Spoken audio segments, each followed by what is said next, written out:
Bonjour les amis, j'espère que vous allez bien. Écoutez, aujourd'hui j'ai envie de vous donner 5 conseils qui vont vous permettre de devenir un meilleur présentateur dans votre entreprise de marketing de réseau. Alors bien sûr, si ce n'est pas encore fait, n'hésitez pas à vous abonner avec le petit lien qui se trouve juste en bas pour recevoir vraiment tous les tips, les astuces, tout ce qu'il vous faut savoir sur le marketing de réseau.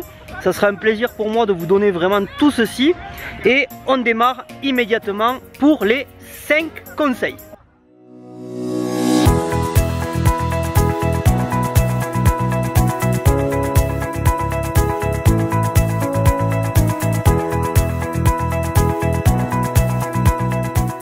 Le premier point que je vais vous conseiller, c'est d'avoir recours aux citations. Regardez, un exemple, il y a un très grand présentateur qui s'appelle Les Brown. C'est quelqu'un qui vit aux États-Unis, c'est quelqu'un qui est très connu là-bas et qui fait des magnifiques événements. Et en fait, cet homme-là, il utilise énormément les citations durant ces événements. En fait, lorsque vous avez recours à des citations, eh bien vous avez également recours à des outils qui vous édifient à vous-même.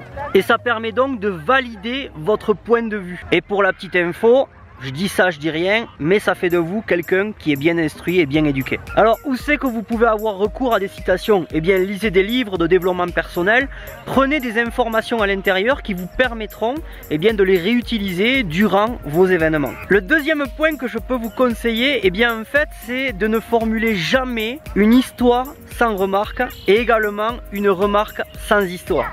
Je vais vous donner concrètement un exemple. Moi, j'utilise beaucoup, en fait, des histoires durant mes événements, ce qui permet vraiment de donner une autre valeur à l'événement, vous voyez. Par contre, il est très important, si vous utilisez des histoires, de ne pas donner des histoires insignifiantes ou qui n'ont pas de conclusion et qui n'ont rien à voir par rapport au sujet que vous voulez parler. Le but, c'est que cette histoire doit avoir une belle conclusion et quelque chose à retenir. Alors, je ne sais pas si vous savez, mais vous savez, j'imagine que les faits décrivent, mais ce sont les histoires qui vendent. Alors comment devenir un meilleur conteur d'histoires? Alors pour vous aider à progresser, voici 4 points, 4 questions que vous devriez vous poser avant de finalement raconter ces histoires ou l'histoire que vous voulez utiliser durant votre présentation. La première question que vous devez vous poser, c'est qu'est-ce que le public va découvrir? La deuxième question, c'est tout simplement comment cela va l'inspirer.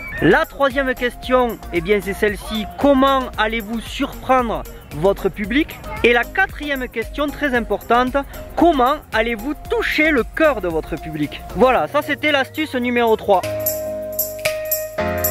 Maintenant, l'astuce numéro 4, il faut que vous soyez distrayant et il faut également que vous soyez inspirant. Dans chaque présentation, vous devez distraire votre public tout simplement de ses croyances ou de ses préjugés. Un exemple, si vous sentez que votre audience est fermée, elle est froide, vous voyez, vous sentez cette ambiance qui n'est pas terrible finalement, votre travail à ce moment-là, c'est de raconter une histoire qui soit distrayante justement pour élever ce niveau d'ambiance qui doit être finalement au top, parce que c'est comme ça que vous aurez le plus de résultats. Vous allez ensuite contester à ces objections justement dans votre histoire, parce que finalement ce sont les histoires qui répondent le mieux aux objections. Et enfin, vous allez inspirer votre public avec des histoires qui finalement inspirent les gens et qui finalement incitent les gens à faire du marketing de réseau. Et l'astuce numéro 5, créer de l'engagement en faisant en sorte que votre public répète vos mots. En fait, ceci, ça a l'avantage de maintenir votre public animé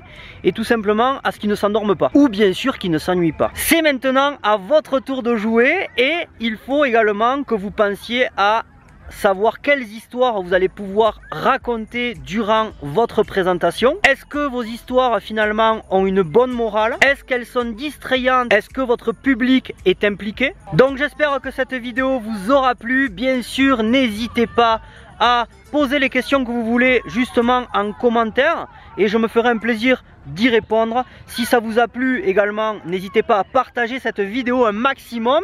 Également, si ce n'est pas encore fait, bien sûr, n'hésitez pas à vous abonner avec le bouton qui se trouve juste en bas.